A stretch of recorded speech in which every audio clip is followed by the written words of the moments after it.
Ce nom si merveilleux, hein? C'est quelque chose quand on s'arrête à cela. Ce matin, le titre du message est « Transformé par la vie du ressuscité ». Et comme Yvan nous disait, c'est la journée la plus belle pour un croyant dans l'année, c'est la journée la plus belle, c'est Pâques. Parce qu'elle nous parle de ce Jésus ressuscité. Et certains diraient, « Ah, Noël, oui, c'est sa naissance, c'est correct. » Mais on entend beaucoup plus dans les Écritures parler de ce Jésus ressuscité que de sa naissance. La naissance est importante, mais sa résurrection venait mettre un sceau sur tout ce qu'il avait annoncé. Parce que Jésus aurait pu mourir sur la croix, on aurait dit, « Ah, peut-être que c'est suffisant. » Mais s'il était venu pour donner la vie à ceux qui étaient morts, puis lui, il ne serait jamais passé de la mort à la vie. Imaginez. Imaginez. Ça aurait fait un peu comme celui qui dit qu'il peut faire de quoi, mais qui pourrait le faire pour lui-même. Ça n'aurait pas eu de sens. Sa résurrection vient mettre le sceau sur toute son œuvre qu'il avait accomplie sur terre. Et ça venait nous dire que Jésus avait vaincu la mort, le tombeau et le péché. Imaginez, il est vivant. Matthieu 28, 6 nous dit, parce qu'il cherchait Jésus, le jour de Pâques, il cherchait Jésus, puis ça nous est dit, il n'est pas ici. En effet, il est ressuscité comme il l'avait dit. Juste cette petite phrase venait faire toute la différence. Cette petite phrase a transformé tous les disciples qui entouraient Jésus à ce moment-là et jusqu'à aujourd'hui. On a l'histoire des disciples, des apôtres avant la résurrection. Puis quand on regarde leur histoire après, wow, on a un Pierre qui était un impulsif qui devient le leader dans l'Église. On a deux frères qui étaient appelés les fils du tonnerre, qui étaient des colériques, qui deviennent ceux qui vont nous parler de plus d'amour, transformés par la vie de celui qui était ressuscité. C'était fasciné parce que quand j'ai commencé à vouloir monter mon PowerPoint, je vais dans une banque d'images gratuite, là, je mets Pâques. 1 page, 2 pages, 3 pages. C'était juste des cocos, puis des lapins. Puis, voyons, il a fallu que je mette ressuscité là. Puis même là encore, c'était pas l'abondance de photos.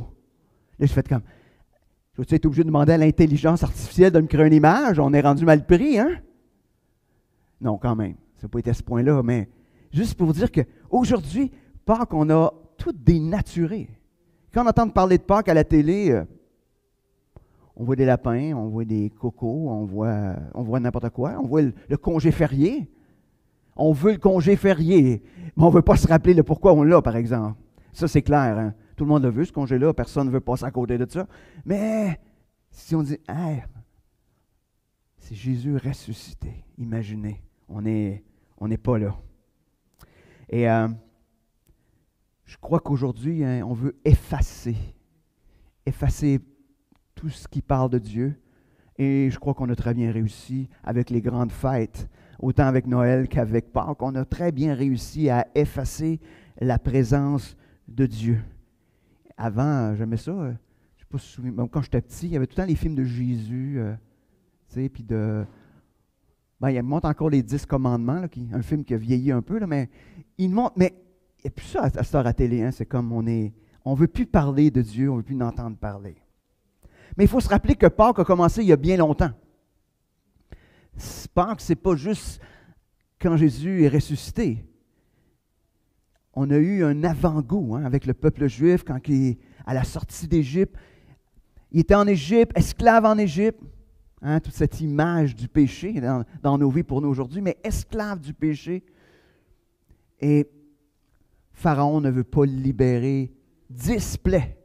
et finalement une plaie finale où tous ceux qui n'avaient pas le sang d'un agneau sur le linteau de la porte, donc tout sur le corps de la porte, qu'ils soient juifs ou non juifs, hein, ça n'avait pas d'importance, c'était ceux qui avaient foi que de mettre du sang sur le contour de la porte le garantissait d'être saufs. Et ceux qui n'ont pas cru, ben, ça nous dit quand que leur fils aîné est décédé. Mais pour tous ceux qui ont cru, qui ont eu leur foi, la foi. Et ça, c'était cette image première de la résurrection de la Pâque. Et ils ont fêté la Pâque. Hein, puis la Pâque vient de tout ça. Ils sont partis rapidement, donc il y avait du pain sans levain. Tout vient de tout cela. Mais je ne veux pas aller dans les détails de ça ce matin. Mais le sang devait être répandu afin qu'ils puissent avoir le pardon. Et ça, ben, les Juifs continuent encore aujourd'hui. D'année en année, ils sont obligés de faire ça. Jésus est l'agneau sacrifié, une fois pour toutes. Plus besoin de revenir, plus besoin de recommencer à tous les ans. Jésus a porté tout le péché. Alors tous ceux qui acceptent avec foi que Christ est mort ou que la mort de Christ est suffisante sont réconciliés avec Dieu pour l'éternité. Ce n'est pas parce que nous le méritons. Si quelqu'un ici qui pense qu'il le mérite, imaginez. Jésus, il a fallu qu'il le porte. Ce n'est pas parce qu'on a une bonne vie, tout simplement parce qu'on met notre foi dans ce sacrifice parfait de Jésus à la croix, une fois pour toutes. Et parce qu'il est ressuscité, c'est pour ça qu'on n'a pas besoin de recommencer l'année prochaine, puis l'année d'après, puis l'année d'après. Mais à Pâques, on veut se rappeler ce sacrifice-là, tout simplement, qui a été fait une fois pour toutes. Est-ce qu'on croit ça ce matin? Est-ce qu'on croit cela? Donc, il nous offre non seulement le salut, le pardon de nos péchés, mais ce Jésus qui est vivant, il veut changer et transformer nos vies. Et c'est ce qu'on va regarder ce matin ensemble. Autant comme les disciples ont été transformés par la résurrection, autant nous aujourd'hui, nous sommes transformés par la résurrection de Christ. Avant d'aller plus loin, on va juste tourner vers celui qui est ressuscité. Seigneur Dieu, ce matin, on vient devant toi parce que tu as accepté de te livrer comme un sacrifice sans tache, parfait, pour nous qui méritions absolument rien. Seigneur, tu as accepté. On veut ce matin te rendre gloire.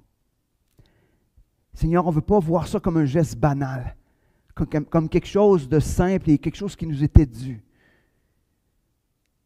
Seigneur, on veut être transformé par ta vie, par ta résurrection. Seigneur, on ne veut pas être de ceux qui oublient la grandeur du sacrifice à la croix. Alors, Seigneur, viens nous rappeler cette transformation que tu fais dans nos vies. Et Seigneur, qu'on ne soit pas de ceux qui empêchent la transformation que tu veux accomplir par ton sang à la croix.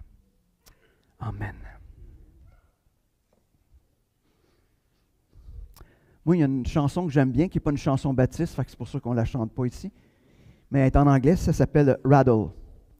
Et dedans, c'est intéressant, il y a une petite phrase qui dit, et c'est une vérité biblique quand même, le sang ou la puissance de la résurrection coule dans nos veines. Imaginez, tu fais comme, OK. La puissance de Christ coule dans nos veines. Et c'est ce qui vient nous transformer. C'est ce qui vient nous transformer. Et si on doute de la puissance, pensons juste à la résurrection.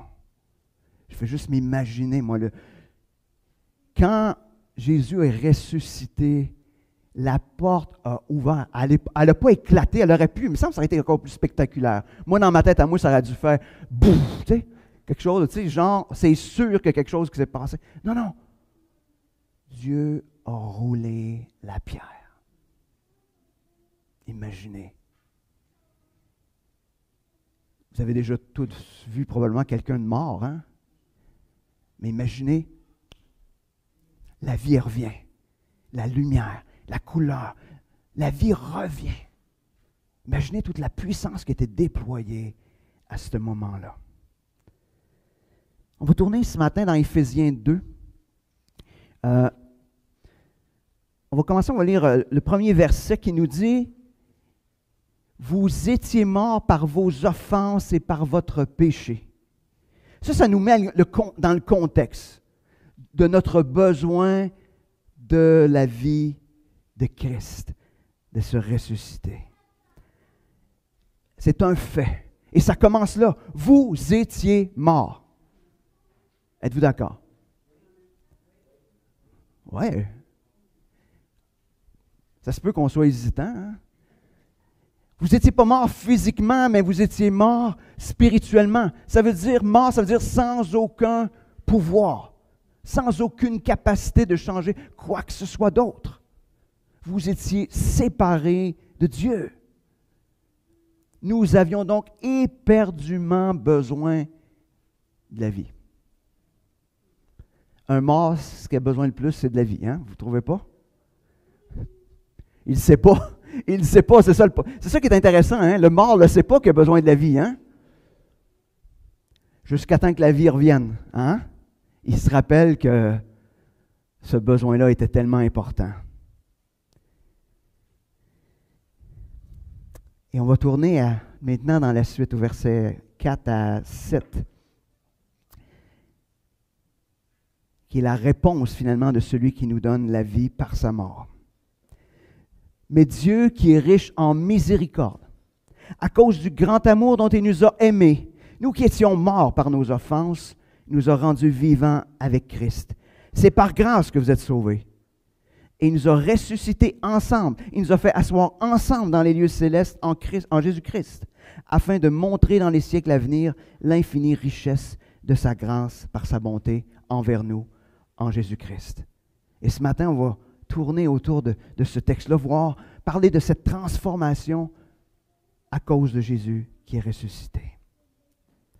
Premier élément, c'est on a cette vie qui est bouleversée par l'amour de Dieu. Hein, mon Dieu qui est riche en miséricorde à cause du grand amour. Ces deux éléments-là vont ensemble, l'amour et la miséricorde de Dieu. Miséricorde, c'est il accorde son amour, sa compassion à ceux qui sont, on pourrait dire misère, parce que ça vient de ce mot-là, mais qui vivent la difficulté, qui sont donc cette compassion, ça nous parle de compassion. Et sa compassion qui est associée à son grand amour. Et à chaque fois que je vois ça, ça me fait toujours penser à ce verset ou ce passage que nous, les croyants, on connaît très bien par cœur. Et ça me fait penser en même temps à je ne sais pas s'il y en a qui l'ont connu, mais notre frère Claude Mathieu. Tu lui demandais prêche sur quelque chose, il prêchait toujours là-dessus. À un moment donné, je dis, Claude, t'es pas tanné de prêcher sur ce texte-là? Il dit non. Et il nous prêchait toujours sur Jean 3,16. Jean 3,16, 17. Il n'arrêtait pas de nous parler de Jean 3,16. D'ailleurs, il y a une histoire là-dessus. Il y a un pasteur qui prêchait toujours sur Jean 3,16. Semaine après semaine. Puis à un moment donné, dans l'église, ils ont commencé à dire, c'est pas tanné de prêcher sur Jean 3,16. Ils ont dit, quand vous l'aurez compris, je vais arrêter.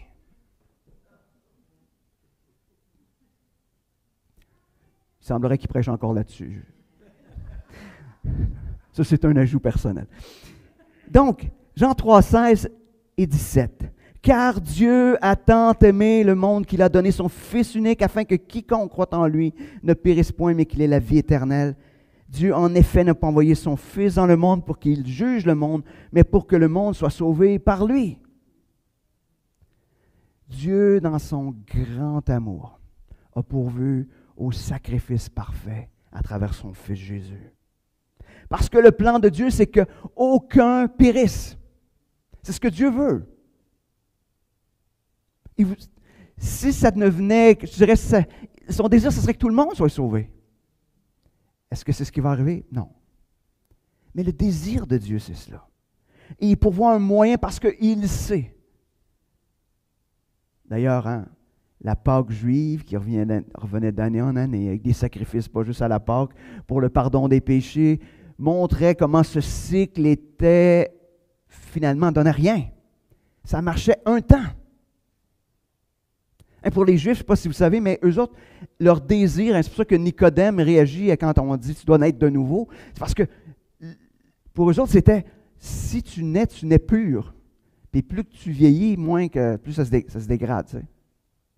Puis lui, l'espérance c'était « hey, si je peux revenir comme j'étais dès ma naissance, ça veut dire sans péché ».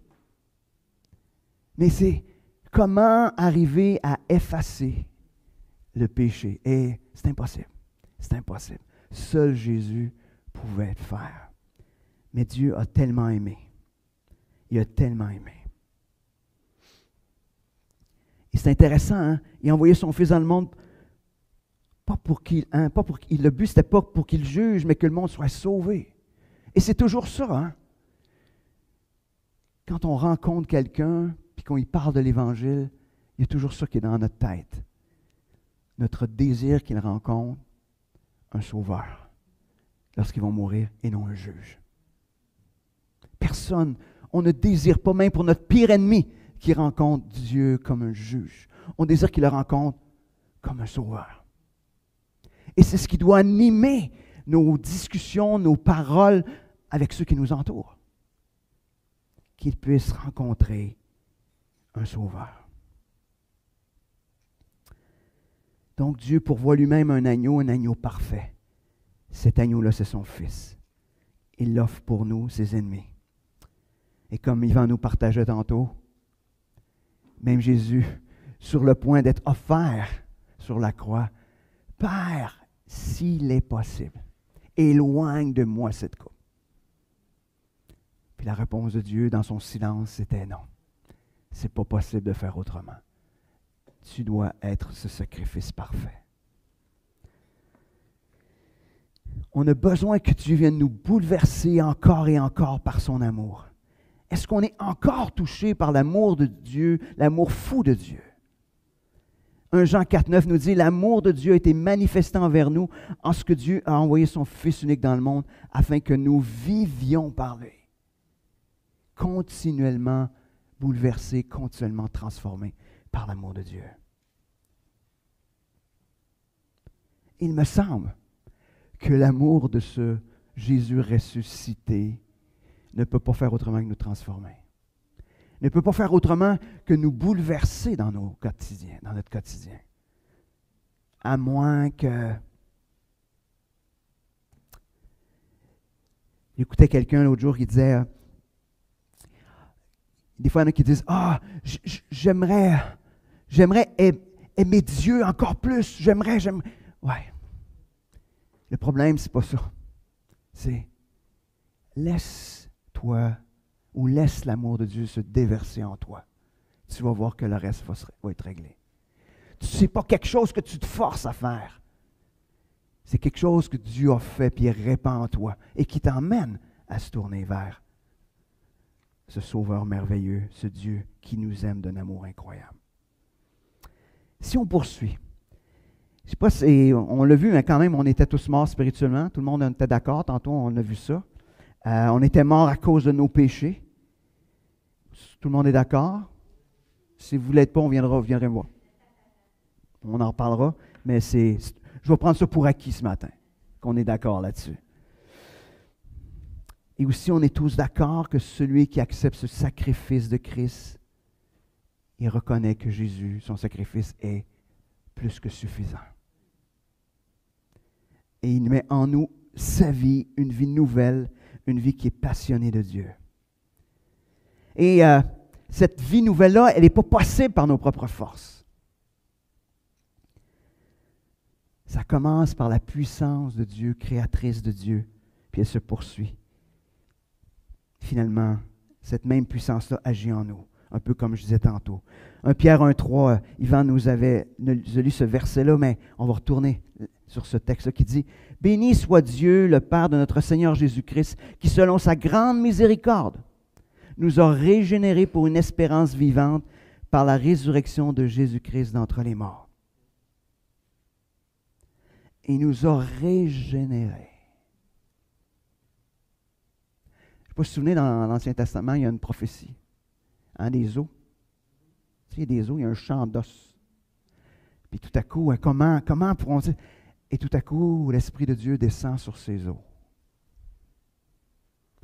Rajoute les nerfs, la chair. Finalement, ils deviennent avec complet, mais à un moment donné, l'Esprit souffle la vie. Et c'est l'armée de Dieu. C'est ce que ça nous donne un peu comme image. Mais imaginez, c'est exactement la même chose, la régénération.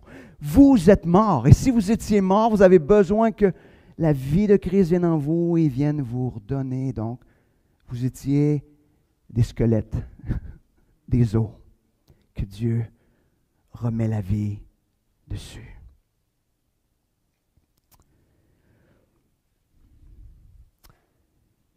Dieu vient recréer, régénérer en nous la vie et nous ressuscite. Puis ce que Dieu fait, il le fait toujours parfaitement, jamais à la moitié. Imaginez que la puissance que Dieu a déployée dans la résurrection de son Fils, c'est la même puissance que Dieu déverse en chacun de nous.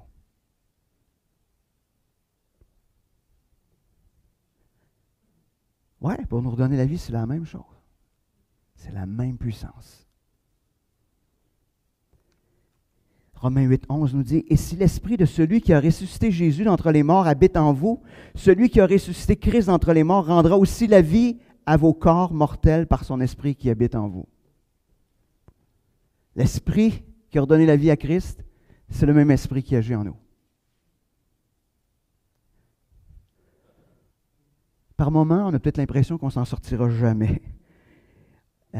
On vit des luttes intérieures, des luttes en ce que notre chair désire, ce que notre nouveau cœur soupire.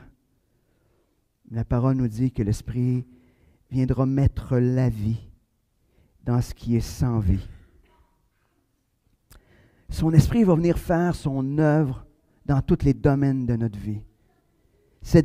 La vie du ressuscité vient en nous, pas seulement pour une partie de notre corps, mais pour transformer tout ce que nous sommes. Vous n'êtes pas obligé de dire, « OK, cette jambe-là, elle reste morte, je vais la traîner. » Hein? Tu sais, quelqu'un qui a un membre qui est mort, parce que ça arrive des fois, ils finissent par l'amputer souvent parce que ça devient une entrave à tous les mouvements. Parce que tu ne peux pas rien faire avec ça. On n'est pas obligé de faire ça. Sa puissance vient mettre la vie dans toute notre vie. Le verset 5 nous rappelle que cette nouvelle vie, nous la recevons par grâce, un cadeau qu'on ne mérite pas, que peu importe ce qu'on fait, on ne méritera jamais. Mais cette nouvelle vie se poursuit par grâce. Pas juste pour la résurrection, mais aujourd'hui encore, sa grâce, elle est vivante, active. La puissance du ressuscité est encore efficace aujourd'hui. Pas juste pour votre nouvelle naissance.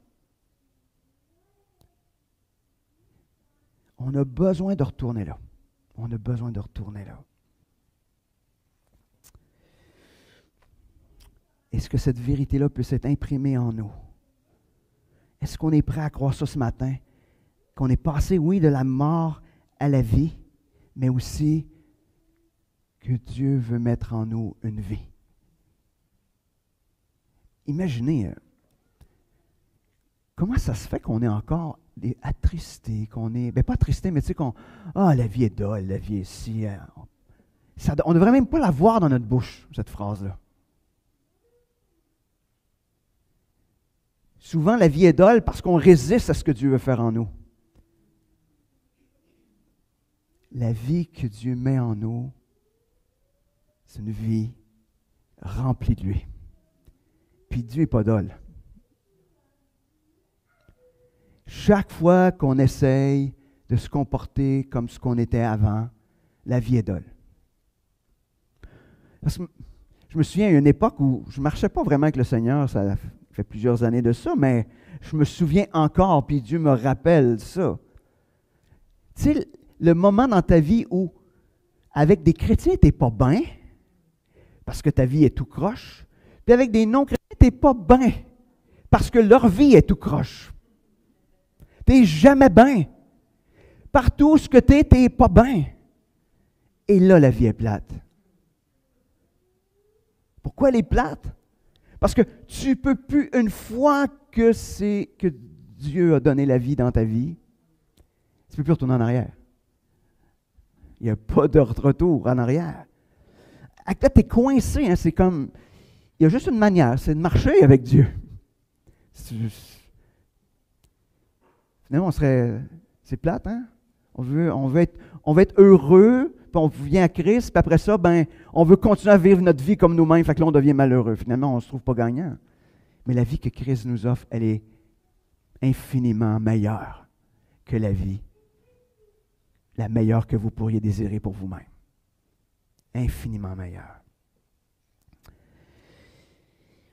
Le verset 6 nous dit que nous sommes ressuscités avec Christ, nous sommes inclus dans sa résurrection et que nous sommes déjà avec Christ au ciel. C'est notre position. Nous sommes ressuscités par sa puissance, par sa grâce. Nous pouvons vivre comme des ressuscités. Difficile à croire par moments, vous diriez. Mais c'est ce qu'affirme le texte. Quel encouragement! Vous êtes assis avec Christ dans les lieux célestes. Imaginez, il a ressuscité. Puis c'est pas quelque chose de futur. Hein? C'est pas... il va vous faire, hein? Il nous a fait. Je ne sais pas si vous savez, mais c'est fait. Tu es déjà là. Qu'est-ce que tu fais de ça matin? Nous sommes déjà assis dans les lieux célestes.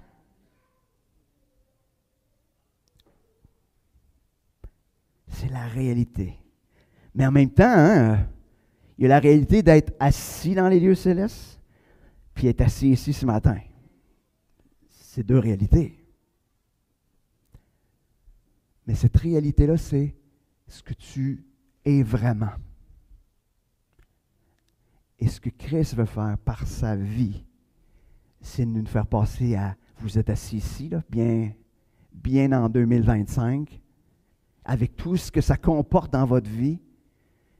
Puis Dieu dit, moi, là, je veux que tu te voies là, dans les lieux célestes, parce que c'est là que tu es. C'est que ça veut dire que tu as accès au Père anytime, quand tu veux. Mais un jour, et de plus en plus, de jour en jour, tu seras assis avec moi. Ça va de plus en plus vrai, cette réalité-là. Parce que ça se peut qu'il y ait cette distance-là. Mais ayons ce regard sur la réalité que nous sommes avec Christ dans les lieux célestes.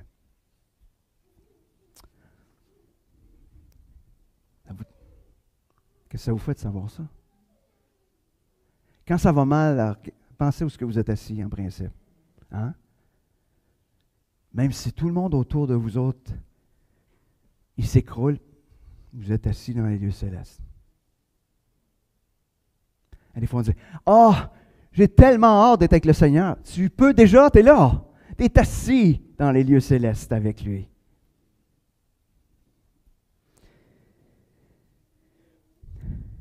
Donc nous sommes assis dans les lieux célestes par notre union avec lui.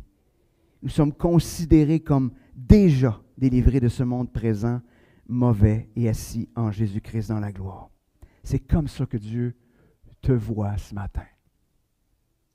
Il te voit assis dans les lieux célestes à cause de Christ. Il ne te voit pas, peu importe ce que tu es, peu importe ce que tu fais. Ce n'est pas le même qu'il te voit. Pour ceux qui ont accepté Christ comme leur Sauveur et Seigneur. Si on s'approprie ça par la foi, toute notre vie va être transformée.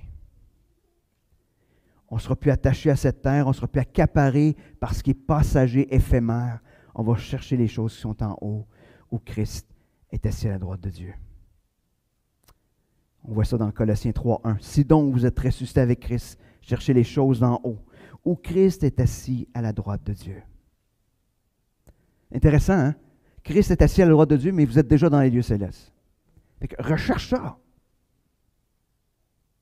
Recherche ça. J'aime l'image, hein? Tu sais, un aigle, imaginez l'aigle, un aigle royal, un pigargue à tête blanche, qui est là, qui vole. Hein, c'est magnifique. Mais imaginez si, quand il était tout petit, il a été abandonné dans un poulailler. Puis qu'avec ses gros affaires, puis le bec qui n'est pas fait pour manger des graines, il mange des graines. Hein? Puis là, il voit ces pigargues magnifiques. Puis là, il parle avec les poules. Puis il dit, hey, c'est tellement beau. Ah oui, ça c'est l'aigle. L'aigle pigargue est magnifique, cet oiseau-là. Puis finalement, il va finir sa vie comme une poule parce que... Non.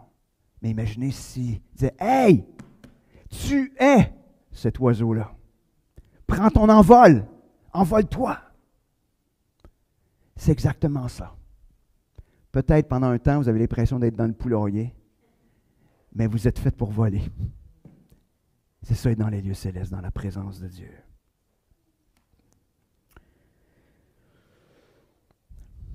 Donc, cette nouvelle vie consiste à avoir le cœur au ciel, mais les pieds, malheureusement, bien sur terre. Donc, cette nouvelle vie nous donne accès à la présence de Dieu. On est réconcilié. Notre cœur ne souhaite plus qu'être auprès de lui, passionné des mêmes choses que Dieu.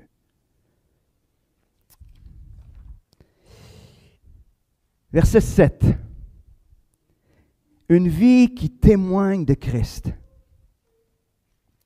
Cette nouvelle vie, cette vie transformée par Christ ressuscité, change complètement notre direction. Comme on l'a vu, nos passions, nos désirs sont dorénavant tournés vers la gloire de Dieu. Puis le verset 7 nous dit que notre vie témoigne de l'abondance de la grâce de Dieu. Parce que les gens voient la bonté de Dieu envers nous. Est-ce qu'on est conscient nous-mêmes de cette bonté de Dieu envers nous? Est-ce qu'on a tendance à l'oublier? 2 Corinthiens 4,10 nous dit « Portant toujours avec nous dans notre corps la mort de Jésus, afin que la vie de Jésus soit aussi manifestée dans notre corps. » Est-ce que Jésus ressuscité est manifeste dans ce qu'on est, dans ce qu'on fait, dans ce qu'on agit? Est-ce qu'on le laisse se manifester? Des fois, je parle... je ne suis pas ici dans l'église, fait qu'inquiétez-vous pas, je ne parle pas de vous autres. Mais je parlais avec quelqu'un, puis la personne me disait, « Ah, boys, on a des rencontres, là, nous autres, là, des rencontres de prière. Tout le monde fait juste se plaindre de tout. Ah, il y a ci, il y a ça, il se passe ci. Hein? Des réunions, il y a pas ça de tamalou. Tamalou, hein? De tamalou. Tu sais, ils seront là, puis ils se racontent des... c'est plate parce qu'il y en a qui vont entendre le message, puis ils vont savoir de qui je parle, mais je n'ai pas nommé personne. Mais, oui, on a d'un corps, puis ça se peut qu'on ait mal partout. Mais est-ce que notre vie comme chrétien parle de la gloire de Dieu, de comment Dieu prend soin de nous à travers nos souffrances physiques, comment on est aimé de Dieu, comment on est capable de se réjouir à travers tout ça, malgré tout? Oui, il y a des moments qu'on pleure, des moments que c'est difficile. Oui, ça n'empêche pas ça. Mais est-ce que les gens voient en nous une vie transformée, ou la vie de Christ en nous, où ils disent, bah, finalement, t'es pareil comme moi. Moi, c'est la plus grande insulte, hein, quand quelqu'un me dit, ah, ben, t'es comme moi. Ah, Seigneur, qu'est-ce qui se passe? Non, mais c'est vrai. On n'est pas comme. Oui, notre chair, oui. Mais on est transformé par la vie du ressuscité. Alors, si nous sommes transformés, nos vies devraient être différentes. À cette heure, vous allez tous vous sentir mal de chialer, là. Moi le premier.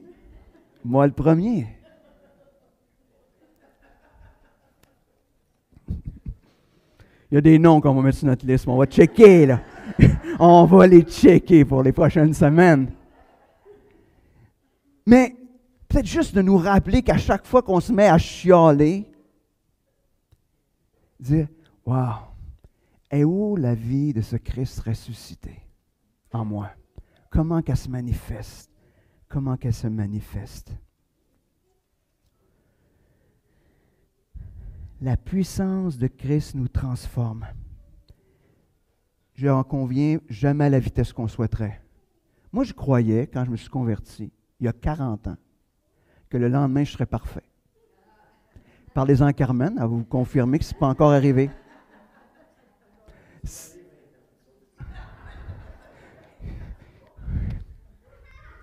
Bon, au moins, moi, ça a pris moins de temps à savoir que ça ne marchait pas. Je me suis raconté des histoires un peu moins longtemps. C'était plus sage quand même, 20 ans.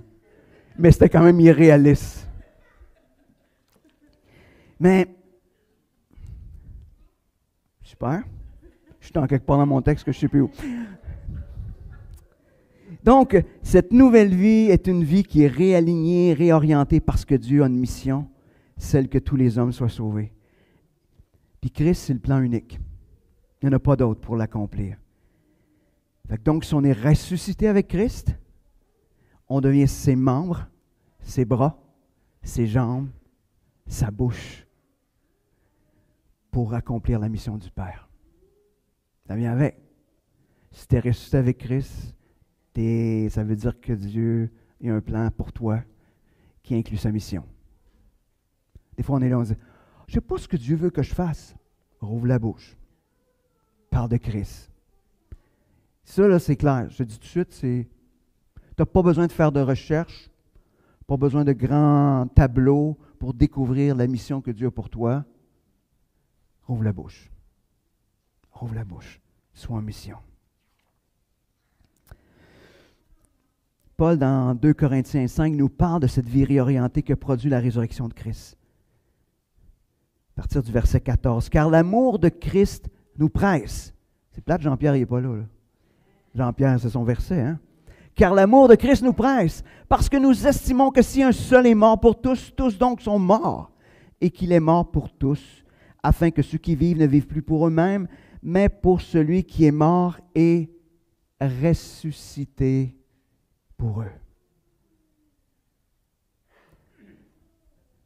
Que ceux qui vivent, vous ici, là, moi inclus, ne vivent plus pour eux-mêmes, mais pour celui qui est mort et ressuscité pour eux. Voici votre plan de match pour le reste de votre vie.